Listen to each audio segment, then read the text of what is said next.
from Williams Pinball.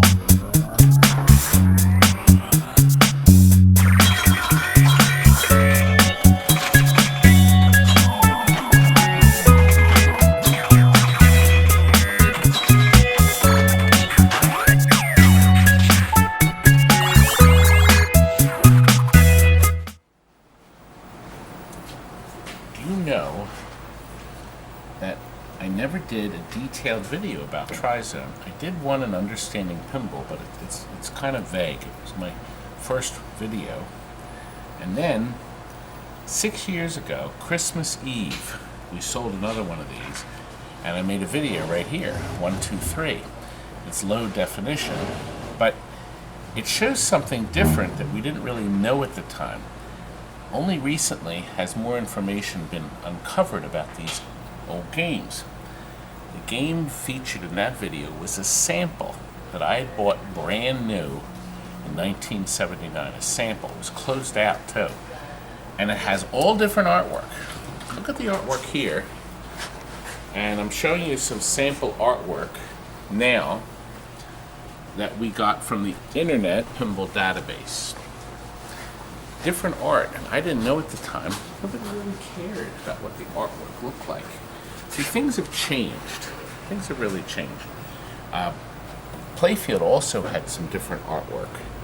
This one's in actually pretty good shape. Now, this is our 10th Tri-Zone sold, counting also that one sample we had, which we didn't know was a sample. But, interestingly enough, they made 7,250 of these. Where are they, Frank? What happened to them? They got tossed. That's what happened. Because this was a game that was a lot of fun, beautiful mirrored back glass. Look at this glass. Steven has done his touch-up on it. You'd never know from looking at it here. And we've colored in the different areas. I have a color changer here for the computer console and for the console here. I thought that looked pretty effective. What do you think, Frank? I think it does, yeah. And different color lighting.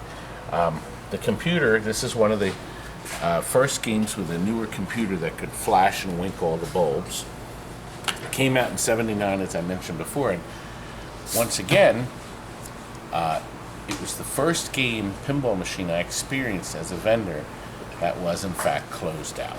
I'm sure they had a lot of closeouts, but Gorgar just came out, and they were sitting on some of these. And somehow they were sitting on a sample, and I bought it for $12.99. I was so thrilled. And I've actually put that in locations. I think I may have made back my $12.99. Games didn't bring in a lot of money back then. They just didn't. But anyway, we have 2 left in our warehouse of Tri-Zone. I can only make 1 out of the 2. We've reached that point where you just can't bring them all back to life, Frank. Some things we did, our customer that ordered this asked us to do some special things to it, which we didn't do with the other one. We lit this hole. There's never a bulb there, so we put a bendy right there to light that up. We've knocked out the original white, red rollover stars, put brand new clear ones in so we could light them from below. I think it looks very effective. There's no star roll over there, but we changed the color lighting. See, originally these were just clear bulbs, 44s. So we have the green and blues, the different colors here to highlight some of it. I thought this was nice, rather than all white. 2, 3, 4, and 5 were different. And of course, the bottom, we've lit this up nice and bright. Now, he put a color changer up here. That's a color changer, I think. I think that looks pretty nice up there in the corner. Looks nice. And 3 different, the pop bumpers here. It's hard to believe one of these is orange, one's red, and one's yellow. They both look like a red, but... Oh, and new stickers. Classic Arcades makes the stickers for the drop targets.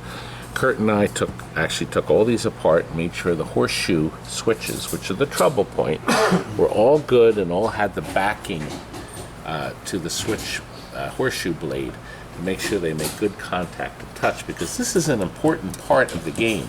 Oh, I want to show you something here. Now, we have this plug here. Okay, if we unplug it, it'll disconnect this free play button. So we have this button for our customer. He wanted it on coin op. There we go. If he, Frank. There. You can push that button or drop a quarter in. But if he doesn't want the button to work, just unplug that one plug. Good. Now, basic rules. Go ahead and play. Our ball's up. No background sound, remember. I did check the book. There's no setting for it. It's interesting because this game came out 6 months after Flash, which has the background sound. It would be kind of nice to have it. But there's different settings you have to shoot for. The A and B, which increases your bonus value from 2 to 5. A and B is right here. Okay? Number 2, you have your try, T or I, which scores the lit value. T, there's only one way to get there, through the spinner and up. Can't go this way. The R, only one way to get there, through here, because it's literally impossible for you to shoot the ball up here and get it to go up that lane. But the I, you have access both ways. So you can fly the ball up here, it'll hit here, and if you don't do it slow enough or too fast, it'll pass these, which you'd like to get, and roll down that lane and get your I. Or you can get it through this way. So there's 3 different ways to get try, but every time you get try, it'll move up a level. Now look, if you have it on 3-ball play, it's going to spot you at 5,000. Okay? If you have it on 5-ball play, it changes it to 3. Now zone. Okay? If you get zone 1, 2, 3, and 4, the 4 targets, it'll jump right up to 2. What that basically does, 1, if you have it on 5-ball, you would like the spinner to be worth 200 instead of 100. And the 2, your 5,000 point hole immediately goes to 10,000 every time you go in there. The next time you get it, and it's all in this card, by the way, right here.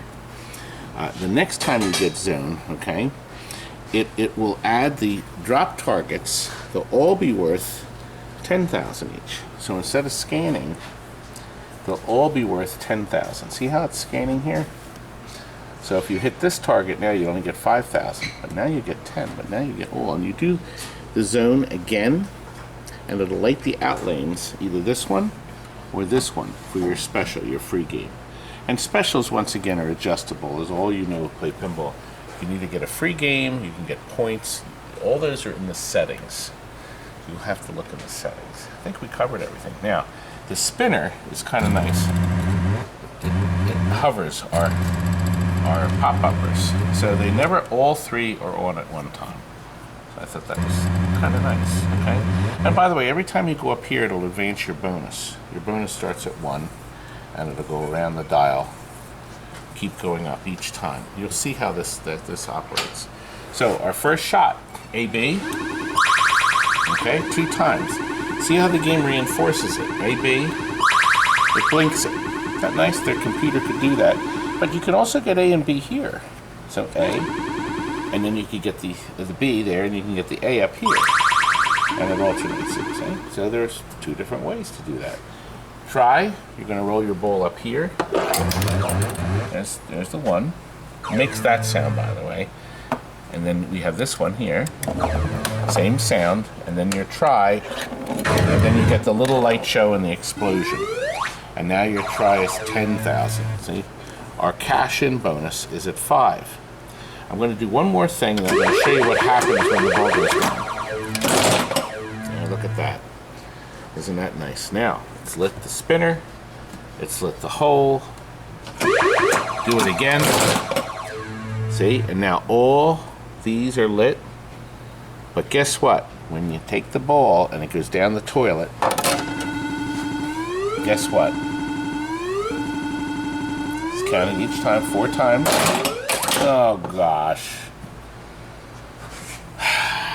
It did reset your zones. Your zones are back.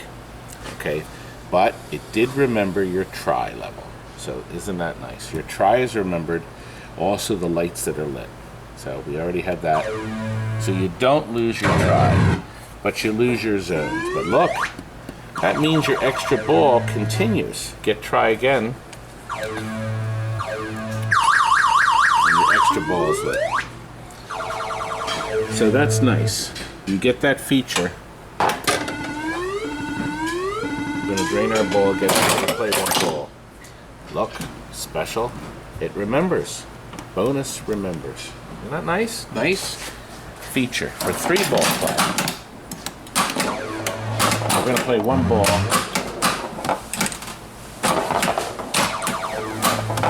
I'm doing good, aren't I, Frank? No. I'm not. The man getting this will be his first pinball machine from us, but he's also thinking of getting more games. Very exciting. I did. Did you hear that? The plate? The knocker. The knocker? It's not. First time. Let's see if I match. Oh, I got my extra ball. That's right. Got the extra ball. Maybe you should watch some Understanding Pinball videos. No.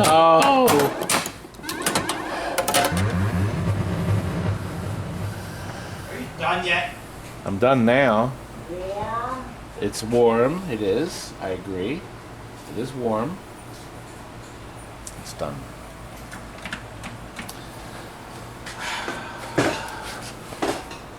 Well, Frank, it's really done. What a great game.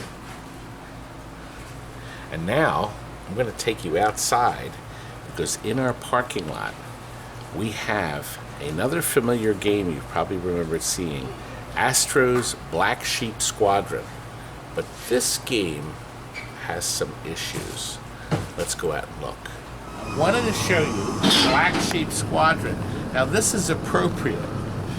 Look, it is black. This was in a smoky fire.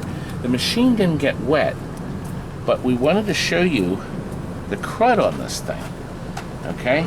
They sent it in here because they loved the game. Now, we think something was laying here, I guess, because this part's clear, but you can see the crud. Now, the boys washed it off and got off the first layer of crud off the outside of the cabinet. You can see how it's tarnished here. So we're gonna have to buff this. And now the inside, if you look down here, you can see how the soot settled. But of course this side's okay. And it didn't get wet, right, Jonathan? This is gonna come out nice, right? Careful, but anyway. Why does he do this to me? Why does he torture me? Why does he torture me? Anyway, I wanted to show you a start on this because we're gonna show more, but I really came out here to show you this piece of crap. The bottom of this fell out. This is a Pacman Cabaret, and it got hopeless. The bottom fell out, the transformer was dangling, so I said, we're not dealing with it. We need the control panel for another game, and the TV monitor was good. The game actually worked. So I posted it on Marketplace. Of course, I had the usual idiots that responded to me. Oh gosh, was that one of you? Anyway, but this imbecile, Steve from Gameseum, he calls me and says, I really want that thing. And I said, well, you better come right away. I can't believe he would drive all the way out here to get this piece of crap because I just think it's foolish. Who could be that stupid? Hey, Todd! Steven! How's it going? I was just talking about how wonderful it is that you're going to be able to restore this treasure for the Gameseum. He was standing off to the side. Homies only. He heard me. I already told him. Now, Steven is going to be opening up a wonderful new flat rate arcade. Yep. And it's going to be in Marietta. Nope. Ephrata. Oh, gosh. Ephrata. Right outside of Lancaster. It's a long way off his grand opening day. It's going to be. You're going to have the special party on November or December. The special party is in the fire company nearby. It's September 15th. September 15th to raise money. Yep, for Gameseum. And I'm going to be there. You're gonna have your little cards with you. I'll have my special cards. I may even have my books to sign. Yeah, that's what I was gonna wonder about next. And Steven has promised me food. Yes, and coffee. You and insisted. coffee and lots of stuff. So there it is. Look into it. It's going to be fantastic. You gotta come early before Todd gets the food. Everything. Now I decided, just for fun, I just got this in the mail. Let's see how clever this man is. How he knows his games. This is a gear.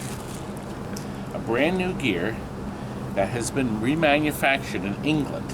As a matter of fact, come close, and that's the guy that makes it. This wonderful gear. Now, I'm going to give him a few moments to try to figure out what it's for. Now, I'm going to give you one clue, Stephen. You're allowed to hold it in your hand. It's not on the back, is it? No, there's nothing written down. Now, the clue is it's a driving game, a popular driving game. I know what it is. You do? Yeah. Already? It's the Outrun steering gear. That's right. Look, he did it. Now, do you know that the Outrun, every game has a weak link. You have your spring back. Gosh, it's hot out here. Yes. Every game made has a weak link. Outrun, a marvelous piece of engineering. But the weak link was the nylon plastic gear. Oh, nylon. That's encased over the brass fitting, which never goes bad. But the outside was nylon. And sadly, we used to be able to buy them. And what a pain in the neck to put it in. Oh, God. But we used to be able to buy them from Sega. And you know what those creeps said? What did they say? And I'm quoting. I called them. Well, it's been 31 years since we made the game, and we're not making the gear anymore. Creeps! 31 That's lousy when you get years. your money back.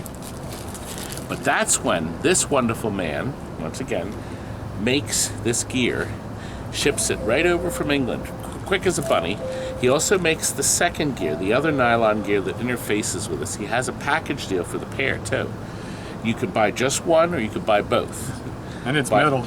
But because this man that made this is going to bring back to life dozens and dozens of Outruns around the world. Look at that, Todd. Because You can even propose to your girlfriend with this it. is so beautiful. And look, he's included the little tiny Allen screws. Baby, you drop that sucker in, you tighten that sucker up, and bang, you're playing. You do what? Scott Wood. The abuse I put up with. You're in the way. I know I'm in the way. We're almost done. They want to. Okay. Anyway, now you know who Steven is.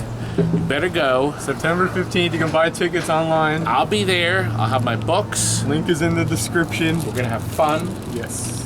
Todd's And going there'll to be be- signing his special cards. I don't know what they're called, but I know they exist. I have one. Special. He doesn't even know what they're called. Here it is. That's what it looks like.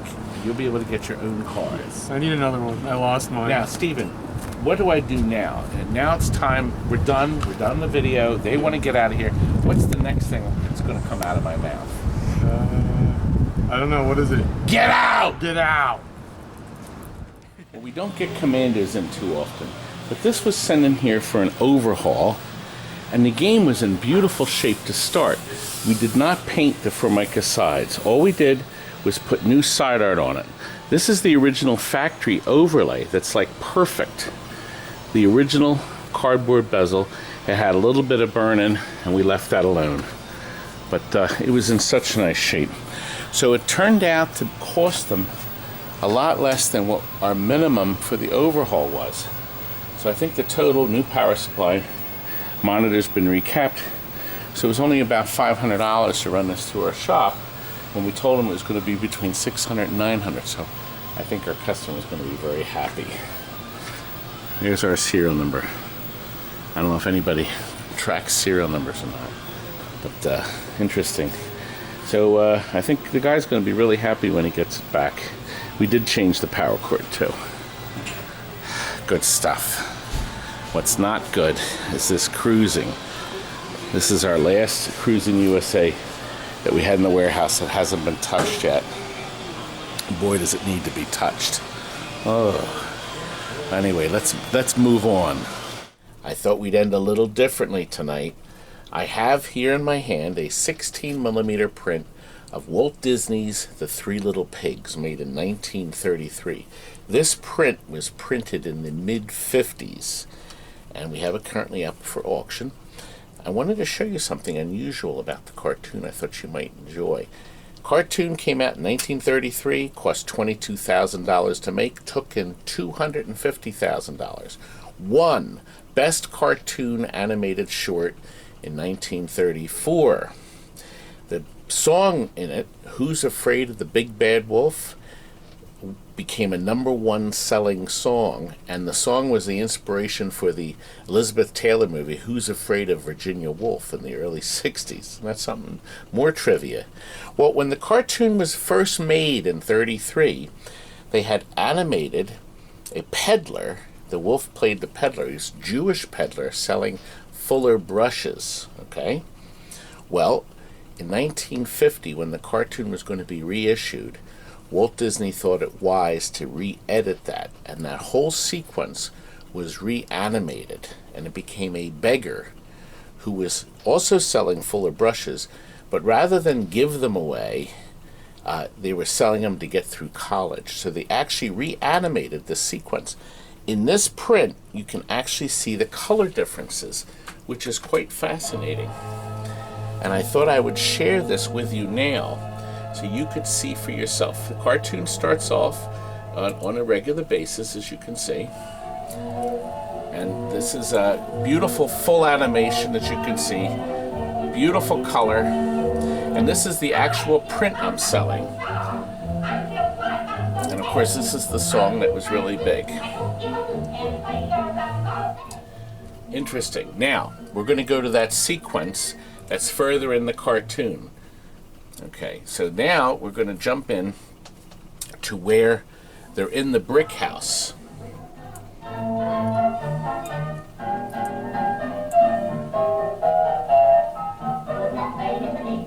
There's that song. And now, here's the sequence. That has changed. This is the old cartoon. This is the new footage. I'm going to show you where it changes, so don't worry. He's going through college. Notice that's what he said. Okay? This is all new footage, animated in early 50s, late 40s, I think. And now it's going to cut back to the original animation. There. That's the cut. Now, we're going to end there. I'm going to show you right here. Okay. Now, these stills are from this print. This here, this is the original footage from 1933, and this is the reanimated footage. Do you see the difference in the pig color and this? Okay, look at the door color. Everything is different. And this is all on this print. There are no splices in it. There's no changes. And this was printed in 1950. Okay? Now look here. I'm going to cut away to the end. Okay? This is the new footage, the footage they reanimated, and then this is the original 1933 footage. There's color differences. The vibrancy here, as you can see, the potted plant, look. It's blue there, it's dark blue there. And the plant, the pot actually looks a little different too. So it wasn't matched up perfectly, but I want you to see Disney still has both available. You can actually still see both. Here is the footage that's been digitally remastered. This is the original Jewish beggar scene. I'm the Fuller Brush Man. I'm giving a free sample. Free sample. Did you hear him?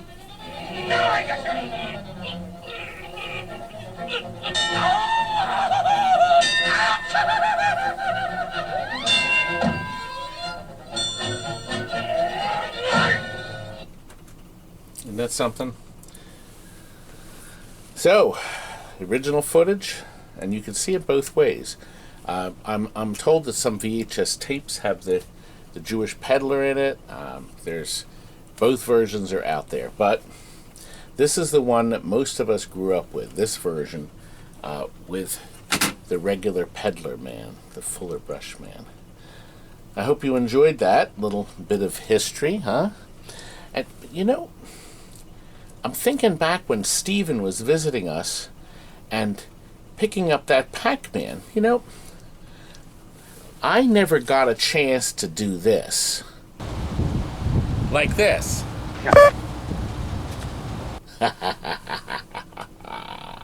Yes. And you know what? I can do this too. Like this. How about a double?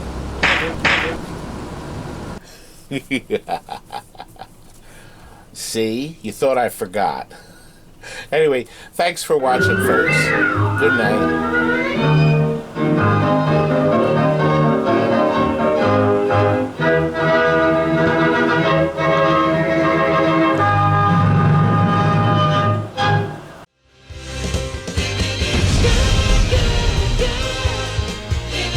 Remember to order my book,